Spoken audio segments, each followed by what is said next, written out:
ZTE, c'est chaque semaine un témoignage ou un enseignement, celui d'un témoin, d'un laïc ou d'un religieux, d'une personne qui s'est engagée avec passion à suivre le Christ, une personne qui apporte un message, qui répond à ceux qui traversent les épreuves, ceux qui souffrent, ceux qui doutent de Dieu ou du vide, ceux qui cherchent la vérité, la sagesse et l'amour, dans les religions et les sagesses. Bref, c'est chacun d'entre nous, chrétien ou athée, ou d'une autre religion, qui ignorons si souvent que l'amour absolu et divin existe, qu'il est très proche, qu'il est incarné en la personne du Christ, celui qui est à la fois Dieu et homme, celui qui est au cœur de notre cœur, qui nous connaît mieux que nous-mêmes et qui nous attend tout le temps.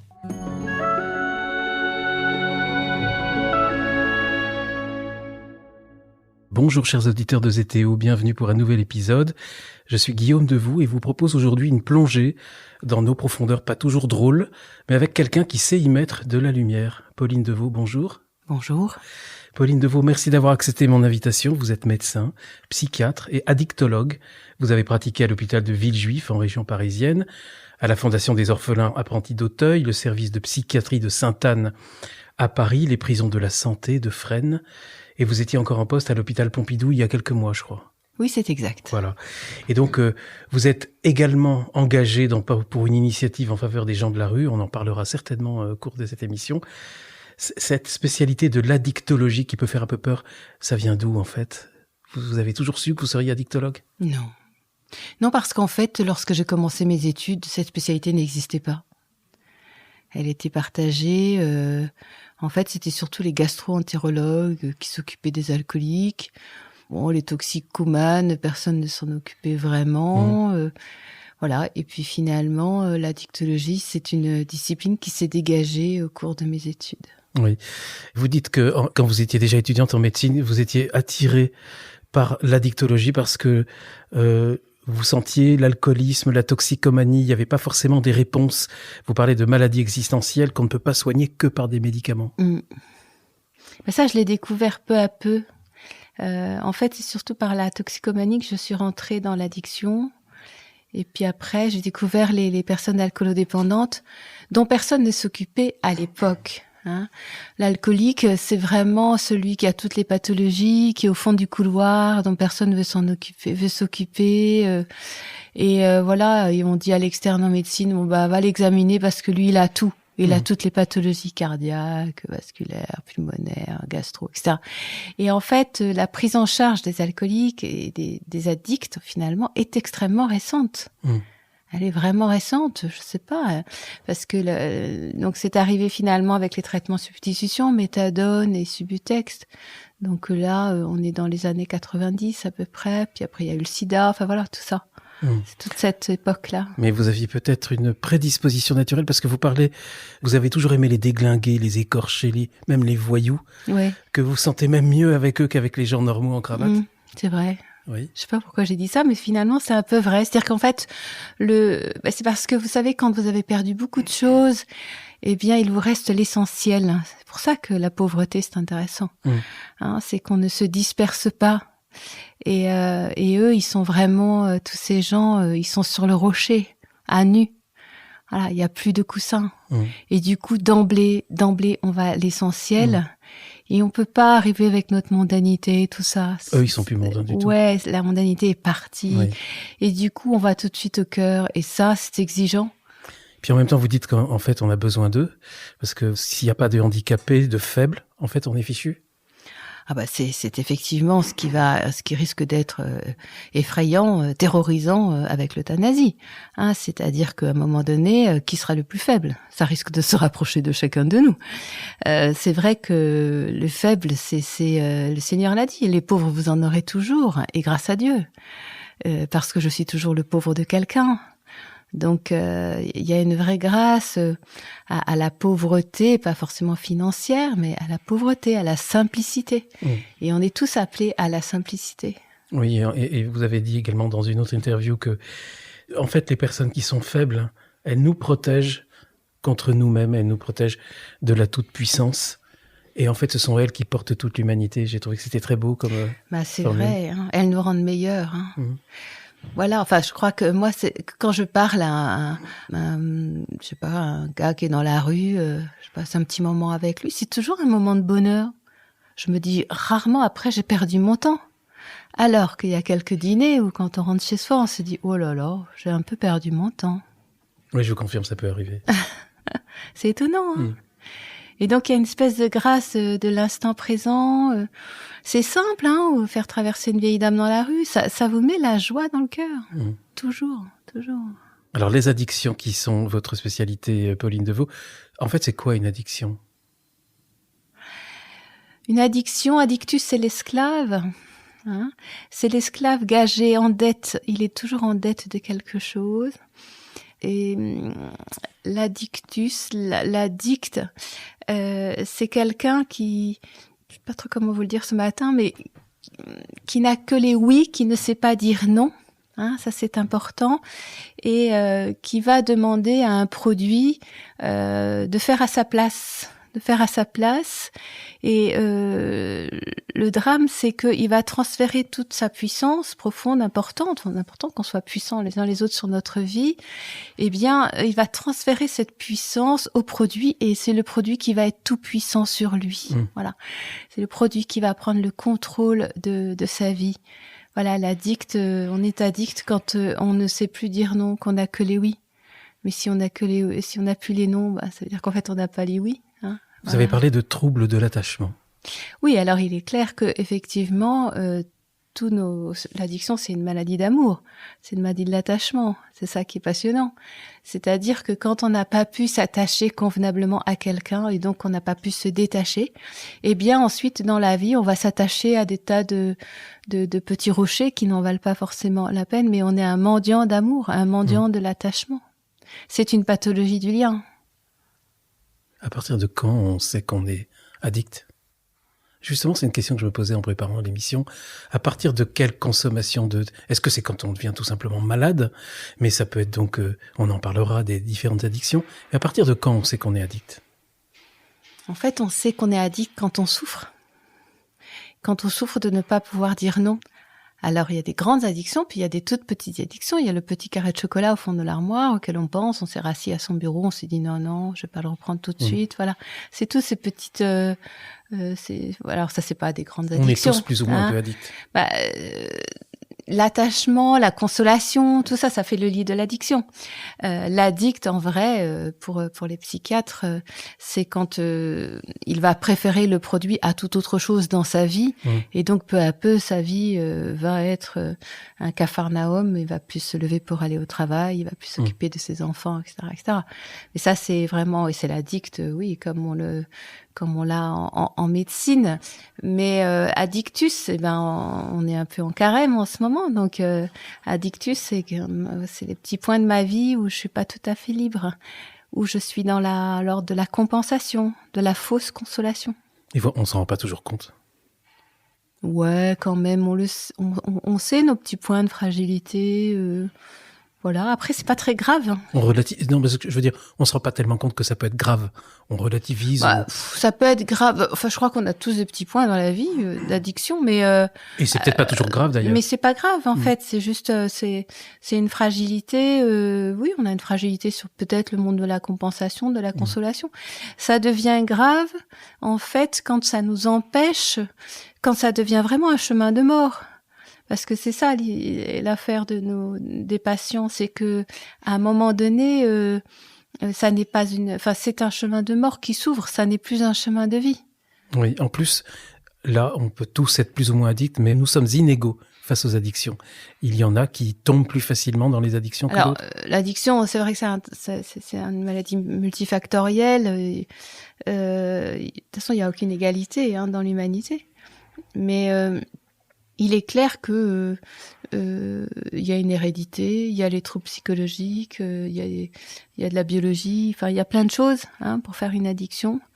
Mais généralement, les grandes addictions, chez les personnes qui ont des grandes addictions, on retrouve des grands fracas dans l'enfance. C'est pas uniquement génétique ou héréditaire. Ah non, oula, non, c'est très psychologique. Très psychologique. Et puis c'est aussi lié à la précarité, à la pauvreté. C'est un ensemble, voilà. Il n'y a pas qu'un seul facteur. De toute façon, jamais nulle part dans une maladie, il n'y a qu'un seul facteur. Hein. Vous avez relié tout à l'heure, Pauline Deveau, l'addiction à la souffrance. Vous dites c'est une souffrance. Vous dites même c'est une souffrance existentielle. L'addiction est une pathologie du spiritus, de ce qui souffle en l'homme. Vous voulez dire quoi par là? Eh bien, comme l'addict, il va prendre des fausses consolations qui vont l'entraîner dans une espèce de jouissance, hein, si on peut dire comme ça. Il va fermer son accès au spirituel. Voilà, profondément, il va fermer son accès à ce qui souffle en lui. Et pourtant, ce qui est assez extraordinaire chez les patients, c'est que les patients addicts sont des spirituels. En fait, ce sont des spirituels qui n'ont pas forcément réussi à prendre le tournant du spirituel parce qu'ils étaient trop fragiles. Du coup, ils ont demandé aux produits de les consoler. Mais ils savent, en fait, tout alcoolique, dans des grandes ivresses, quand il se réveille le lendemain, etc., il sait qu'en fait, il s'est trompé de chemin, mais il sait qu'il y a un plus grand que lui. Hein, parce que vous savez, quand on est très saoul, on devient Dieu, quoi. C'est Dieu à la place de Dieu. Hein. Mais pourtant, on sait très bien que c'est une fausse puissance. Et d'ailleurs, ce qui est assez fascinant, c'est que il y a, le monde de l'addiction et chemine avec le bon Dieu, j'ai envie de dire, hein, parce qu'il y a énormément d'addicts qui, en se convertissant, arrêtent leur addiction. Donc il y a quelque chose qui est très lié, hein, à un moment donné, quand ils redeviennent fils, eh bien ils n'ont plus besoin de s'accrocher à des multiples rochers qui sont des fausses sécurités. Et quand ils retrouvent profondément, devenant fils, une sécurité existentielle, eh bien là, à ce moment-là, ils retrouvent un bon attachement. Les grandes addictions, Pauline Deveau, j'imagine que vous les traitez toutes, pas plus une qu'une autre? Au fur et à mesure, selon les périodes de ma vie, comme on n'est jamais seul pour traiter des gens addicts, selon les structures où j'étais, je m'occupais de gens qui avaient des problèmes de toxicomanie ou d'alcool ou de tabac ou addiction pornographique, addiction sexuelle, voilà. Mais en fait, au fond, elles se traitent toutes de la même façon, à part des petits médicaments à droite à gauche, mais c'est pas vraiment une médecine où on donne beaucoup de médicaments. Et puis en plus, on peut être addict à plusieurs fléaux. Oui, parce que si vous voulez, l'addiction, c'est une blessure. Hein, c'est une blessure profonde sur l'attachement, sur la sécurité intérieure. Donc on prend un produit, puis on en prend un autre, puis on en reprend un troisième. Rares sont les personnes qui sont addictes qu'à un seul produit, sauf les personnes qui sont addictes à la pornographie. Il y a un certain nombre qui n'ont pas d'addiction aux produits en parallèle. La pornographie, justement, vous lui avez consacré un livre à l'addiction à la pornographie, Libre pour aimer, sortir de la pornographie. C'est coécrit avec un prêtre, je crois. Oui. Et c'est un parcours, en fait. Oui, c'est un parcours progressif. Voilà, avec en 40 étapes. Qui s'adresse à qui? Aux parents? C'est destiné... Quand on parle de pornographie, en fait, on pense enfant, mais en fait, ça touche tout le monde. Ça touche tout. Ah oui, non, on pense pas qu'enfants. Moi, dans ma clientèle, j'ai des adultes. Hein. Non, je pense que dans le débat public aujourd'hui, l'accès des enfants à Internet et qui, effectivement, change beaucoup de choses. C'est parce qu'effectivement, on reconnaît que pour les enfants, c'est mauvais. Hein, effectivement, de voir des images pornographiques à un âge où, normalement, on doit voir autre chose. Mais l'autre question qu'on peut se poser, c'est est-ce que c'est bon pour les adultes aussi? Donc, ce livre, il s'adresse quand même à des personnes qui sont en capacité de penser. Donc, c'est plutôt 17 ans, voilà, 16-17 ans, puis jusqu'à 99 ans. Dans ce livre, justement, que j'ai eu la chance de recevoir pour préparer l'émission, vous dites que comme dans toutes les addictions, la pornographie, c'est une maladie de la parole. J'étais étonné de cette phrase. Oui, parce qu'en fait, l'addiction, c'est un passage à l'acte.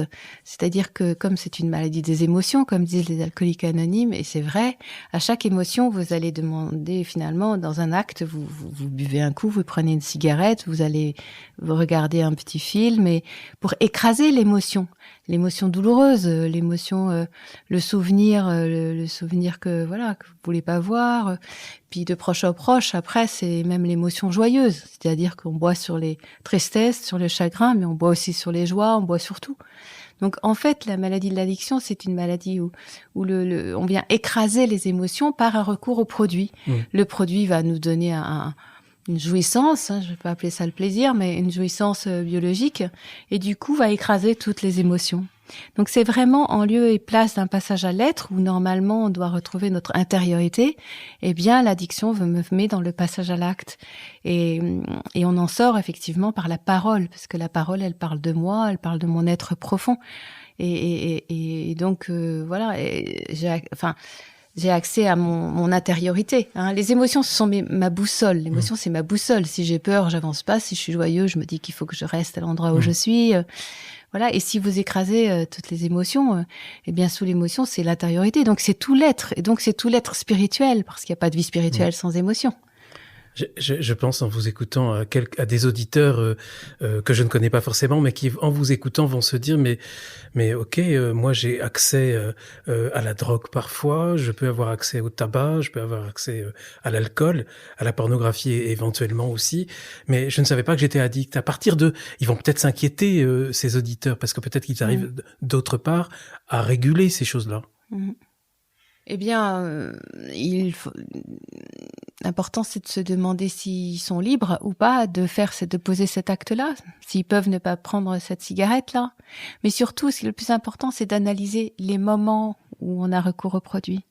C'est ça c'est-à-dire que du coup, on fait un petit peu un retour sur soi et on se dit, tiens, mais en fait, là, t'as eu peur. Non, mais ma question, c'était, pour être plus précis, on ne peut pas s'interdire totalement le tabac ou l'alcool, par exemple. Et pourquoi pas ?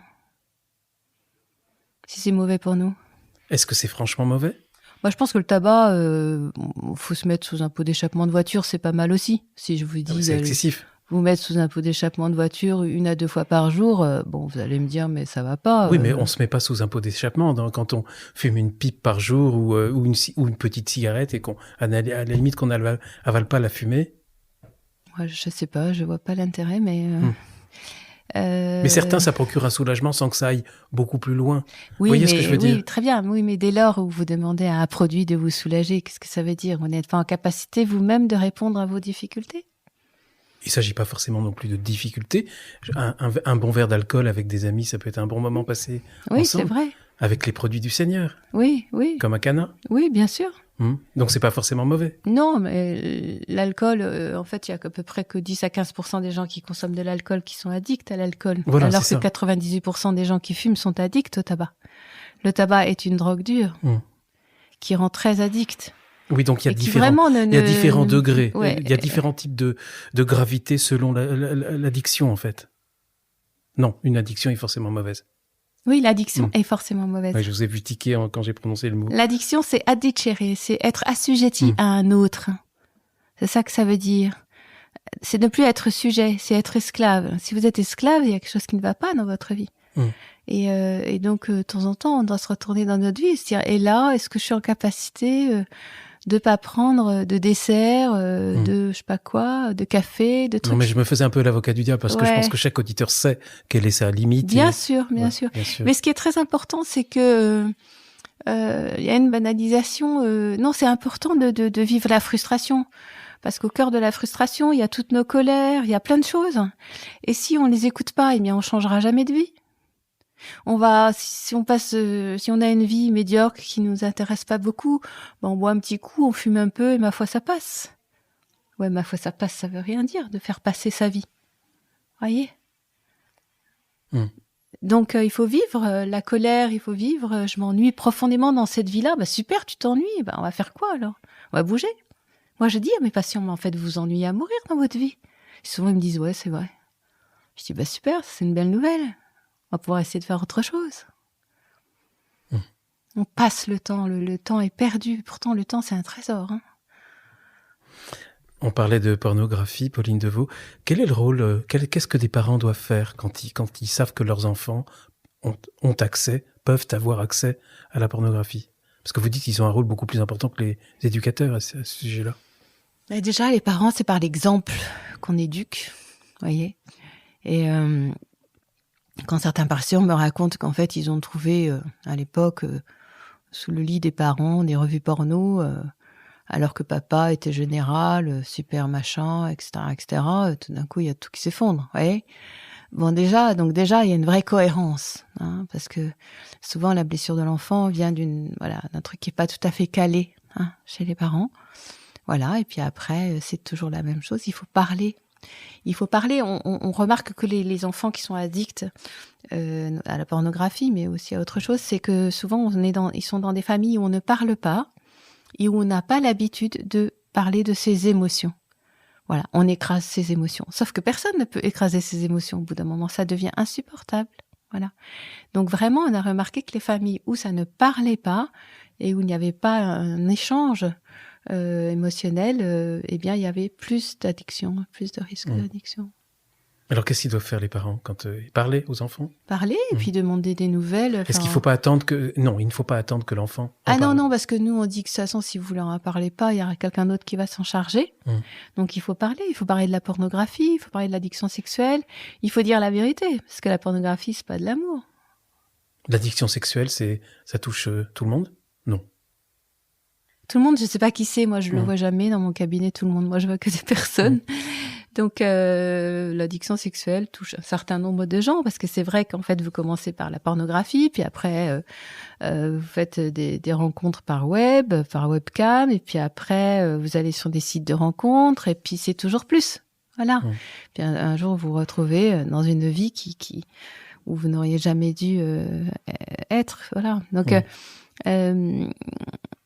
l'addiction, la grande découverte de la discipline de l'addiction, c'est qu'avant, on pensait que ça se soignait juste avec la psychothérapie, voilà, et que c'était une maladie psychologique ou psychiatrique. Puis à un moment donné, on s'est rendu compte que la maladie addictive en elle-même avait ses règles et avait ses lois. Donc il faut tenir les deux choses en même temps. En même temps, il faut traiter l'addiction et en même temps, il faut traiter la maladie psychologique, les difficultés émotionnelles, les difficultés relationnelles, la perte de sens. Voilà, vous voyez, c'est deux choses en même temps qu'il faut tenir. Ça paraît énorme. C'est un chemin, j'ai envie de dire. C'est un chemin. Il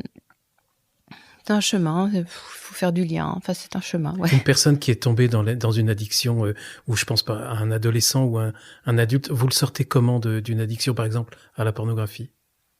Ça prend beaucoup de temps. Je ne sais pas. Ça dépend évidemment des cas. Je ne sais pas. J'essaye déjà de... Vous savez, déjà, quand vous confiez votre détresse, votre souffrance à quelqu'un, vous allez mieux. Donc moi, je porte les souffrances de mes patients, je porte les détresses, je suis avec eux, quoi. Je suis avec eux et puis on essaye de travailler un peu par rapport aux produits pour voir un peu comment est-ce qu'on peut faire. Et puis parallèlement, on essaye d'augmenter les habiletés sociales et d'augmenter un certain nombre de choses en humanité. Et puis peu à peu, on creuse et puis on va trouver des grosses blessures, hein, des grosses douleurs, voilà. Alors moi, je suis pas là, enfin, je sais pas si les psychiatres, on arrive à soigner les grosses blessures, mais au moins les dire, les ouvrir, nettoyer la blessure, faire en sorte qu'elle n'affecte plus, voilà. Après, on reste tous un peu avec nos blessures, mais c'est ce qui fait qu'on est des hommes et qu'on pourra se rencontrer les uns avec les autres, parce que si on n'a pas de blessure, je sais pas trop comment on va rencontrer les autres. On va peut-être y revenir tout à l'heure, parce qu'il y a un autre type de rencontre que vous développez, que vous privilégiez, Pauline Devaux, ça m'a touché. C'est cette approche de la rue. On vous a appelé, je crois, le médecin des clodos. Oui, parce que vous n'hésitez pas, vous en avez parlé tout à l'heure déjà, à aborder les personnes qui sont dans la rue. Le cas, par exemple, d'un SDF qui vous demande de l'argent, vous lui dites « je te donnerai pas de l'argent, mais je t'attends pour une consultation ». Ça, c'est quand on a la grâce de travailler à l'hôpital. L'hôpital, c'est l'hôtel Dieu, hein, c'est l'hôtel du bon Dieu. Donc, c'est extrêmement facile de donner sa carte de visite et de donner rendez-vous aux personnes. Hein. Et vous avez des cas de personnes comme ça que vous avez accompagnées qui étaient dans la rue et qui s'en sont sorties ? Ah bah oui, puis qui arrivaient à l'hôpital. Oui, tout à fait. Et qui s'en sont sortis. Oui, bien sûr. Vous aimez bien là. Heureusement. Parce que sinon... vous parlez de la rédemption des déglingués, que vous aimez bien faire ça. Eh bien, de toute façon, il faut s'occuper de tout le monde, hein, donc il faut s'occuper de celui qui est devant vous. Voilà. Alors, c'est vrai que, bon, moi, j'aime bien ces personnes-là, je sais pas, peut-être parce que je suis déglinguée aussi, hein, je sais rien, mais j'ai pas peur de leurs blessures. Voilà, de toute façon, je sais pas trop comment vous dire. Et les prisons aussi. Ouais. Alors ça se passe comment, Pauline Deveau, lorsque vous avez un patient à l'hôpital ou en cabinet privé ou quand c'est en prison ou pour les personnes de la rue, au niveau spirituel, parce qu'on l'a compris, vous êtes profondément croyante. Vous faites comment, Pauline Deveau, avec ces questions spirituelles? Vous en parlez à ceux qui, quand vous sentez qu'il peut y avoir éventuellement une brèche? Je sais pas bien. En fait, il faut voir le spirituel au sens large du terme. Hein. Spirituel et religieux, c'est différent. En revanche, je cherche ce J'ai dit spirituel. Voilà, spirituel, effectivement. Mais en fait, il faut faire tout. Le somatique, le psychique, l'affectif, le social, l'existentiel, le philosophique et le spirituel. Toutes les dimensions. Parce que c'est une maladie assez extraordinaire, l'addiction, parce que quand vous êtes addict, vous allez mal partout. Vous avez mal au spirituel, mais mal aussi à l'affectif, mal à tout, mal à l'intelligence, tout votre être est concerné par l'addiction, puisque addictus, c'est la maladie d'esclave. Donc vous êtes esclave partout dans votre vie. Donc ce qui est important, c'est qu'il faut tout tenir en même temps. Faut pas aborder quelqu'un qui souffre que par alors le sens de ta vie, alors qu'il est à moitié dans la rue. Non. Mais pour vous, le spirituel, c'est pas un problème, parce que vous le dites, il y a quand même une pratique de la médecine, de la psychiatrie qui est assez rationaliste et qui évacue le spirituel. Oui, enfin, je sais pas. Oui. C'est sûr que ça leur fait peur parce que je pense que mes confrères, ils savent pas après où ça va aller. Donc, ça dépend de chacun. Et c'est vrai que moi, j'ai bien travaillé le sujet. Et donc,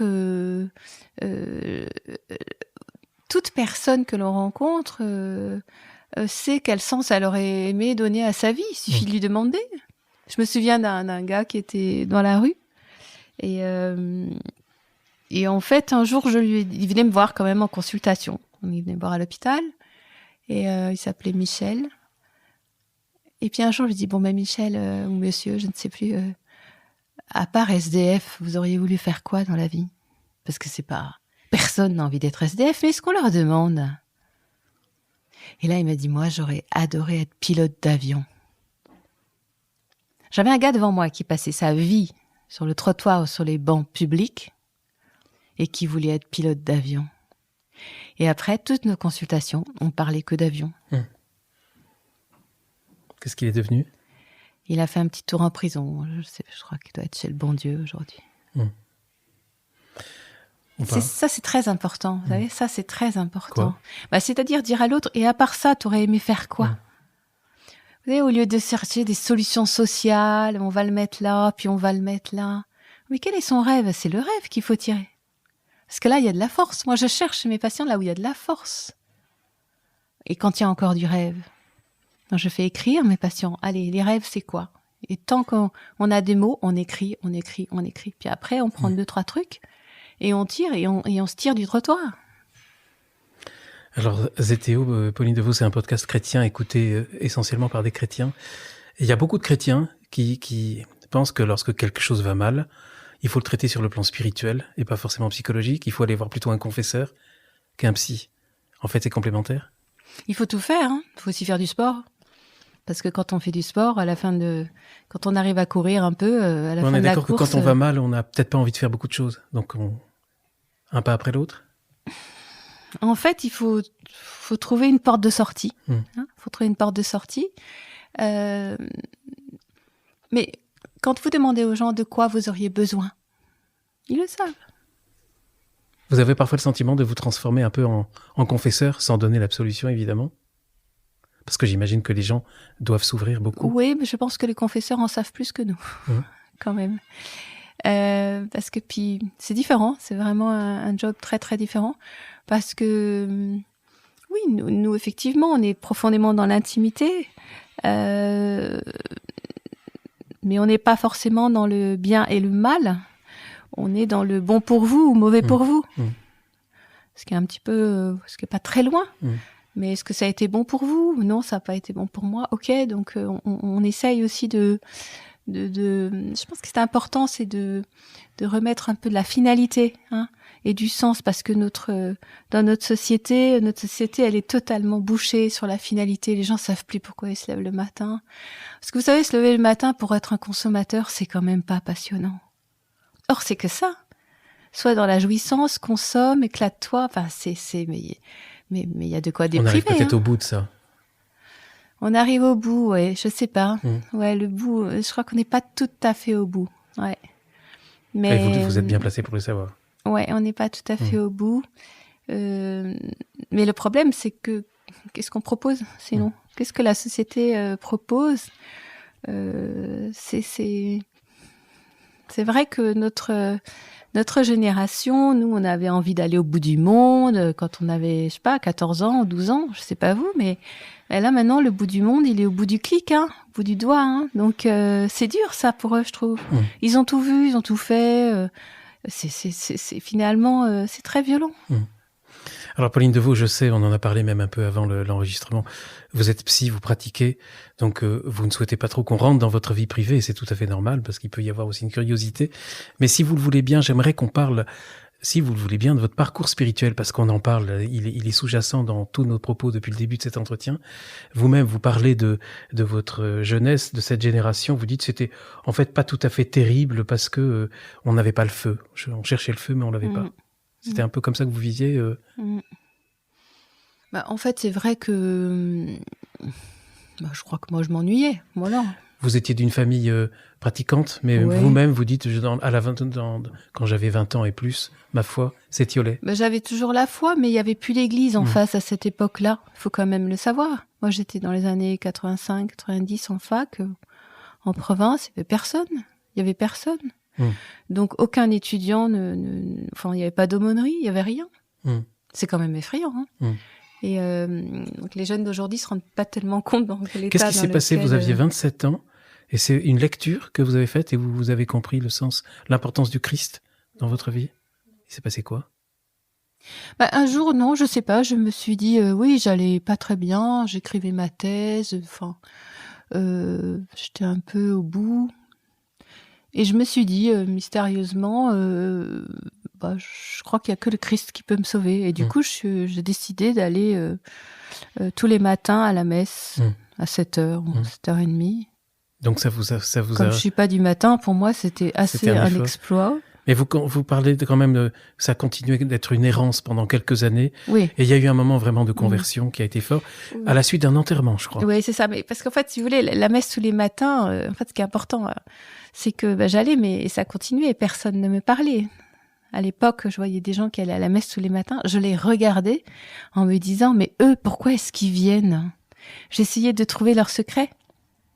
Mais à la fin de la messe, chacun va qu'à ses occupations. Ça, c'est important parce que finalement, il faut qu'on soit à la porte des églises, quoi. Maintenant, moi, je suis tout le temps à la porte des églises, j'accueille et tout ça parce que moi, je rentrais chez moi, ok, il était 8h du matin, j'étais allée à la messe, j'avais essayé de percer un secret, même si j'étais catholique dans mon cœur, etc. Mais je essayais de percer ce secret et je l'ai pas eu. Et je l'ai pas eu, puis je suis allée voir un prêtre, puis là aussi, il a raté le coche. Vous voyez, en fait, l'église, c'est quoi? C'est les uns et les autres. Comment est-ce qu'on s'accueille les uns et les autres? Comment est-ce qu'on annonce ce qu'on a trouvé? Parce que à la fin de la messe, il y avait aucun sourire. Moi, je rentrais chez moi, voilà, et je me suis dit bon, ok, quoi. Et Jésus, il a besoin des uns et des autres, quoi. Il a besoin d'un sourire des humains. Il m'a pas explosé le cœur au cours d'une messe. C'est mystérieux. Alors, qu'est-ce qui s'est passé justement à cet enterrement? Alors après, ça a continué, effectivement, l'errance, et puis un enterrement où là, il s'est, je sais pas si c'était le temps de Dieu ou si c'était moi, si j'étais assez cuite, je sais pas, prête. Le prêtre a dit, si vous voulez que la mort de cette personne ait un sens, donnez un sens à votre vie. Voilà. Alors j'ai pas compris en fait ce que ça voulait dire. Mais mon âme a dû comprendre parce que je suis sortie de là et je me suis mise à prier. Voilà, donne du sens à ta vie. C'était juste ce que je cherchais, mais un sens qui pèse, quoi, un sens qui ait du sens. J'étais déjà médecin, mais voilà, je ne sais pas, le sens du souffle, quoi. Et puis vous êtes allé faire une retraite à Paray-le-Monial. Oui, ah oui, ça c'est l'année d'après, oui, c'est ça. Je suis allée à Paray-le-Monial, effectivement, la cité du Sacré-Cœur. Voilà, et là, j'ai effectivement été retournée par le... Vous parlez d'un embrasement.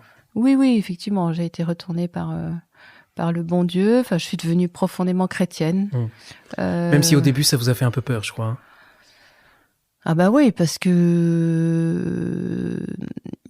assez compliqué, parce que tout d'un coup, vous voyez toutes les, comment dire, tous les recoins de votre vie et tout est éclairé. Oui, le ciel s'ouvre, c'est chouette en même temps, mais on ne sait pas trop qu'est-ce qu'on va faire de tout ça. Et ça, vous l'aviez demandé. Hein. Vous dites que juste avant ce moment très fort que vous avez vécu à Paray-le-Monial, vous aviez prié et vous aviez prononcé une prière inspirée d'Ézéchiel. Seigneur, transforme mon cœur de pierre en cœur de chair. C'est vraiment ce qui s'est passé. Oui, ça a dû plaire au bon Dieu. Donc ça marche, ce genre de prière. Pas toujours, mais ça peut marcher. Je la conseille, mais en tout cas, c'était... oui, je pense que j'avais besoin de... Que je sais pas, que mon cœur... Je sais pas, en tout cas, c'est ça qui m'est venu. Et effectivement, le Seigneur a été d'accord, visiblement. Et donc, passer un petit peu la période un peu de panique après ces 48 heures très fortes, après, c'est votre vie qui s'est vraiment approfondie dans la foi. Bah oui, c'est ça. Et après, c'est l'illumination, comme on dit, c'est une fois. Mais après, il faut travailler. Sinon, et alors, vous avez travaillé ? Sinon, le feu s'éteint. Vous avez travaillé la philosophie, notamment, je crois. Donc, j'ai fait de la philosophie, voilà. Je suis allée à des groupes de prière, j'ai appris à prier, j'ai appris des tas de choses que je n'avais pas apprises parce que moi, je fais partie d'une génération qui n'a pas beaucoup reçu. Donc, j'ai rattrapé mon retard. Vous dites, cette conversion, Dieu m'a unifié. Vous avez le sentiment d'avoir été unifié. Qu'est-ce qui a été unifié ? Oui, j'ai souvent, c'est-à-dire que l'âme, en fait, dès qu'elle revit, dès qu'elle unifie toutes les dimensions du corps, c'est-à-dire que le corps, tout d'un coup, se retrouve engagé dans la même aventure. Il n'y a plus de séparation du psychisme, du corps. Parfois, on fait pas ce qu'on veut, on dit pas ce qu'on... Voilà. Là, tout d'un coup, les choses sont beaucoup plus unifiées dans la vérité, dans la recherche de la vérité et de la cohérence. C'est ça, l'idée. Donc, on devient plus humain.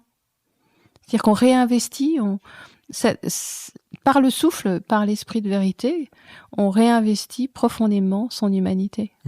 On est plus humain. Moi, je suis plus humaine depuis. Le fait d'être chrétienne. Ouais. Vous dites que vous ne parlez pas facilement ou vous ne parlez pas de votre foi à vos patients, mais ça peut arriver, si vous sentez qu'il y a une ouverture, que vous les incitiez même à aller jusqu'au sacrement de réconciliation. J'ai lu, vous avez dit ça dans une interview. Pour un patient, je voyais vraiment plus ce que je pouvais faire pour lui. C'était un grand addict sexuel et j'avais pas du tout envie d'écouter sa vie et tout ce qu'il voulait me raconter. Et du coup, je ne sais pas, j'ai eu cette idée. Je lui ai demandé s'il était chrétien, catholique. Il m'a dit oui. En fait, il était coincé à la 4e ou 5e étape, je ne sais plus, des alcooliques anonymes ou des addicts au sexe anonymes, où il faut dire toutes ses fautes un par un. Donc, il était coincé là-dessus. Je me suis dit, à qui il va pouvoir dire toutes ses fautes ? Et du coup, je me suis dit, le confessionnal, c'est la bonne affaire. Voilà. Et ça a marché ? Donc, je l'ai envoyé. Donc, je lui ai proposé ça. Après, vous savez, les gens sont libres. Ils y vont pas. Ils font, voilà, même s'ils font pas ce qu'on leur propose, ça n'a aucune importance, en fait. Puis finalement, il y est allé, mais il n'a pas eu le temps d'arriver jusqu'au confessionnal parce que il s'est converti en allant dans l'église, quoi. Donc, il a rebroussé chemin.